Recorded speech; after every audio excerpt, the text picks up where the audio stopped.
আল্লাহর বান্দা ইন্তেকালের পূর্বে তার সন্তানদেরকে ওসিয়ত করতেছে যে বাবা, আমি তো ইন্তেকাল করব, মনে হয় হায়াত আর বেশিক্ষণ নেই, তবে বাবা হিসাবে তোমাদেরকে আমি ওসিয়ত করতেছি, আমার ইন্তেকালের পরে পুরাতন জামা কাপড় দিয়ে আমার কাফন করে, পুরাতন জামা কাপড় দিয়ে আমার কি করাইবা? কাফন করে। আমার পুরাতন জামা কাপড় দিয়ে কাফন করাইয়া তারপরে আমার দাফন করি। এমন আজীব ওসিয়ত। সন্তানরা আশ্চর্য হয়ে গেলেন, কি ব্যাপার, তো তোমরা এত কিছু বুঝবা না, তোমরা এত কিছু বুঝবা না। বাবার ইন্তেকালের পরে ওসিয়ত মোতাবেক সন্তানেরা পুরান কাপড়ে কাফন বানাইয়া যখন বাবারে দাফন করছে, কিতাবের ভিতরে এসছে, তাকে প্রশ্ন করা হয়েছে, আল্লাহর পক্ষ থেকে প্রশ্ন করা হয়েছে, কি ব্যাপার, পুরান কাপড় কাফন বানাইয়া কেন কবরে এসছে? ওই ব্যক্তি বলতেছে, আল্লাহ ভয়, খৌফুম মিনাল্লাহ, আল্লাহর পক্ষ থেকে ভয়, আল্লাহর ভয়। হায়াতে এমন কোন আমল নিয়ে কবরে আসতে পারি নাই, এমন কোন নেক কাজ করতে পারি নাই যে আমলের দোহাই দিয়া, যে নেক কাজের দোহাই দিয়া কবরের ভিতরে আল্লাহর কাছ থেকে মাপ পাবো, ক্ষমা পাবো। এই জন্য পুরান কাপড় দিয়া কাফন বানাইয়া কবরে আসছি, আর দিলের ভিতরে তাসাল্লি দিছি যে আমার পুরান কাপড় দেখিয়া অন্তত কবরের ভিতরে যখন ফেরেশতারা সুয়াল জবাবের জন্য আসবে, আর মনে মনে ভাববে এটার কাফন তো নতুন নয়, পুরাতন, মনে হয় অনেক আগে দাফন করা হয়েছে, এটার প্রশ্ন উত্তর পর্ব শেষ হয়ে গেছে। সুবহানাল্লাহ বলবেন ভাই, বুঝলেন? কিতাবের ভিতরে আসছে, ওনার সাগরের স্বপ্ন দেখার পরে উনি বলতেছে, শুধুমাত্র এই পরিমাণ আমার দিলের ভিতরে আল্লাহর ভয় থাকার কারণে আল্লাহ বলছেন, যা জিন্দেগির গুনাহগাতা মাফ করে তোকে আমি জান্নাতের মালিকানা দান করলাম। সুবহানাল্লাহ। ভাই দোস্ত, বুঝলো?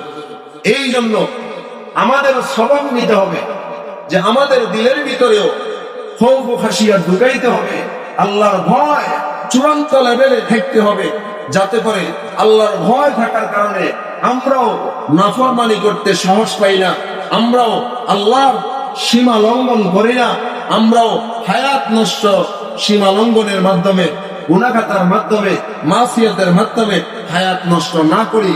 এই জন্য আমাদের হৃদয়েও কার ভয় রাখতে হবে? আল্লাহর ভয় রাখতে হবে। হাদিসের ভিতরে এসে রাসূল বলেন, আল কাইয়িসু মান দানা নাফসাহু ওয়া আমিলা লিমা বাদাল মাউত। দুনিয়াতে সবচেয়ে বড় শিক্ষিত কে জানো? সবচেয়ে বড় জ্ঞানী কে জানো? যে ব্যক্তি নিজেকে নিজে চিনল, নিজেকে নিজে চিনল, আমি কে, আমি কে, কেন এসেছি, কোথায় এসেছি, কোথা থেকে এসেছি, কোথায় যাব, নিজেকে নিজে চিনল।